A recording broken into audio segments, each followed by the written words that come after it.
Tak tanggapi somasi, Baim Wong dan Paula Verhoeven dilaporkan oleh Prabowo.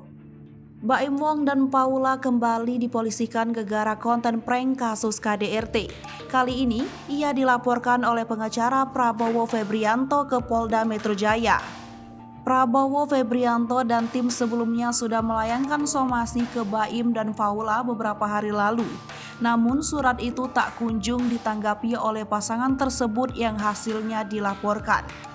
Baim dan Paula dipolisikan atas tindak pidana pencemaran nama baik melalui media elektronik dan pengaduan palsu pasal 27 ayat 3, pasal 4 ayat 3 UU RI nomor 19 tahun 2016.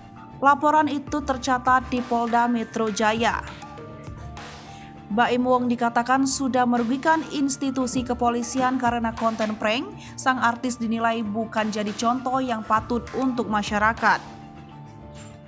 Di akhir, Bowo juga membantah pansos dalam melaporkan Baim Wong. Ya, sebelumnya memang disebut demikian oleh beberapa netizen. Sebelum Baim Wong telah dilaporkan oleh komunitas sahabat polisi Indonesia ke Polres Jakarta Selatan, hari ini ia dijadwalkan untuk diperiksa terkait konten prank KDRT. Baim juga sempat meminta maaf di Instagram gegara konten prank KDRT bikin gaduh banyak orang yang menyesali perbuatan tersebut.